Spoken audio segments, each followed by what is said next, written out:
Good morning. I used to work in a residential facility and I work with a young lady. I think she's about 27, 26 at this time, but she was 14 when I met her. And she would basically tell me I didn't know anything about like life, about trauma, about anything because I had a perfect life. And I would continuously tell her that my life was not perfect.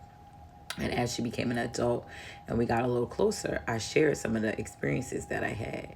I am one of those people who, if you look at me, you would never know, what I've gone through, what I've experienced in life. I do my best to be a good person every day.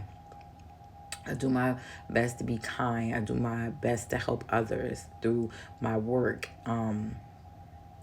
Because I always really felt like God put me here to save the world, like one person at a time. I used to say children, but I work with adults now. And I just don't want to be a hypocrite. I try to be the example that I expect from the kids I used to work with. I would take them on like they were mine with boundaries and appropriately before I was a mother. And then when I became a mother, I interacted with them differently. Sometimes they were super aggressive and they had like major charges. That if they were adults, they would be in prison. And so I wouldn't be affectionate with them. I wouldn't be emotional. I wouldn't be nurturing.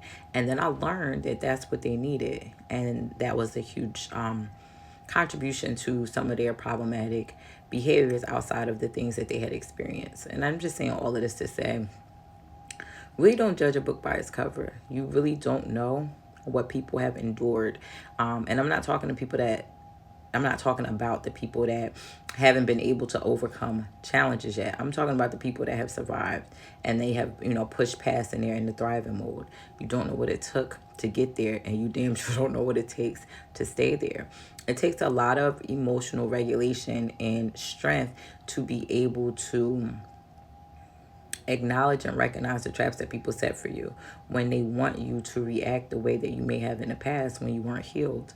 Every day, I'm faced with some form of a challenge that just makes me grateful and makes me appreciative of my struggle because I do have a story, but of my success because I made it through.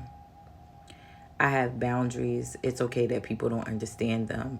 I have distanced myself from a lot of people because I ignored a lot of their behavior. I ignored the way they made me feel. I ignored a lot of things that I shouldn't. And I put myself last or sometimes didn't consider myself at all. And now I'm able to do that without feeling guilty. I say the things I say in these videos because I know it's not just me. I know that there are a lot of things that we feel that we don't talk about, either because that's what we were taught or because we're scared, whatever the reason is. And I just want everybody to have some form of a safe space and be able to express themselves so they can learn, so they can heal, so they can grow and be the best version of themselves. I hope you make good choices today. I hope you have an amazing day today. But if you don't, tomorrow is another day. Please try to be great. Take care.